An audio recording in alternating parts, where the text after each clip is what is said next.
Hi there, I'm Lena Anani, and you're listening to She Wrote a Book, where I interview amazing women from all over the world who also happen to be published authors. I created this show to educate, entertain, and inspire you to be the voice you want to hear in the world. Did you know this episode comes with a free gift? It's a webinar for aspiring authors who want to learn my insider secrets on writing and publishing books. You can access this free training instantly at SheWroteABook.com/bonus. Now let's get started. You are listening to episode number 43 of She Wrote a Book, and today I'm interviewing Katie Van Eynde, author of the book Motivate Your Magnetic Mind. By following her 10 guidelines, Katie directs the reader into gaining a positive outlook about life. She reminds us that life is constantly challenging us, so it's up to us to determine which path we choose. Katie Van Eynde, massage therapist, yoga instructor, and author of Motivate Your Magnetic Mind.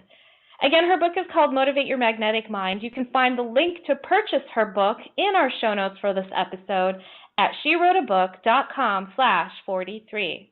So, Katie, it's such a pleasure to have you here as a guest today. I would love to know what made you want to write and publish your book. Well, when you asked me if I wanted to write a book, of course, I was like, yeah, I want to write a book, but just going about it is a little bit scary. Having you help me, guide me through the whole process really made it so much better and easier. And it went a lot faster than I would think it would be. I really, really enjoyed the process of it. So. Thanks, Katie. So for the benefit of the listener, I'd like to let them know that Katie was actually one of my clients for my book coaching program, and I helped her write and publish this book. And but Katie, my question is more about why did you want to write a book? What was it that was inside of you that inspired you to say, look, I think it's time for me to write a book? And you know, what was it inside of you, like as far as like your passion, your purpose, things along those lines? What was it that made you want to write this book? I think growing up, I always thought that would be really cool. Like, I don't know, I had like a random deja vu moment when you asked me, actually, and something kind of like lit inside of me, and I was like, yeah, that would be really awesome to write a book. So speaking of something like lighting up inside of you, I'm looking at your book cover, and you've got this really interesting image. It's very like metaphysical and sparkly. Can you tell me a little bit about why you chose this image for your book? You know, the light coming out of it kind of inspired me when I did see that. I was like, yeah, that's really cool.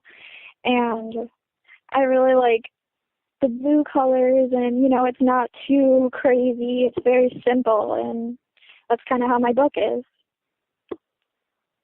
It is very simple. I do like that about your book. So how'd you come up with the title, Motivate Your Magnetic Mind?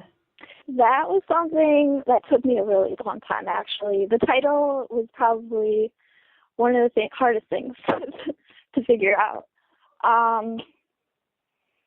I really wanted it to stand out, and I remember, like, trying to find the words. Motivate your magnetic mind just sounded right to me. Like, it's like, oh, inspiring, and, like, kind of drags the reader in. Like, to me, that's how I would feel about it. So I really like that one. Yeah, it's a great title. I love it. Why do you think the process of creating or finding the right title was so hard? I don't know. You know, like in the beginning, you would think that you think of the title and then you would write the book, but we did it a different process. And because people would be like, "Oh, what's the name of your book?" And I'm like, "I don't know," but and it was kind of weird saying that, but. And then once I found it, it was just perfect. See, that's awesome that you share that, because I think a lot of people feel like they need to have the title before they start the book. And some people do, and that's fine because it inspires like how you plan on, you know, structuring the book and so on and so forth. But But you provide an example of where, no, I'm going to write the book first and the title's just going to come to me. And I feel like Yeah. that's kind of what happened with you. So that's awesome. So tell me a little bit about what's happened since you've written your book. Any cool things because you've written your Oh, book? yeah. You know what? It led me to follow my dreams. That sounds so cheesy, but it really did. Like, I'm a yoga teacher now, and I feel like writing the book really opened up the door to following what I really want to do. Which, yes, I do. I'm a massage therapist as well. And then it's like I wrote the book, and now I'm a yoga instructor, and I want to keep writing. I'm like working on another book, but it's taking a lot longer. Oh yeah, what's your other book about? It's self-help for massage therapists, and I want to incorporate some yoga stretches in that as well, because when I first started doing massage, I felt like it was really hard for me to take care of myself because we're constantly trying to take care of other people. And I feel like that's something that people really need to realize when you're in that field. You really have to take care of yourself. Absolutely. Would you say that you can also write a book about how to take care of yourself as you're like while you're writing a book? Yeah. I didn't think about that, but that would be awesome too. Right? What are some things that you did? So like while you were writing your first book and even while you're doing your second book, what are some things that you're doing for yourself to help you like stay connected with this project and actually follow through on it? Definitely taking breaks, because you can get really sucked into it and then you're like looking for too much, and you need to take a step back and breathe for a while. And that's really essential, is taking a step back from everything, because you can be like way too much into it. Yeah. And what do you think happens like if you don't take a step back? What happens in that point? And everything gets kind of blurry, and you're looking at things a little too closely. yeah. So what happens when you do take a step back? You're going to come up with some fresh new perspectives. Yeah. That's awesome. So do you remember, I know you wrote your book a while ago, but do you remember a time where you had to step away from your book and come back to it, and what happened? Oh, yeah, definitely. Yeah, can you give me an example? Let me think about that. I think maybe coming to the end of it, I was at the point where I'm like, all right, I really want to get this done. And, I've been working on it for a while. So, like writing the last chapter, really, I was like, I don't even want to do this anymore, maybe.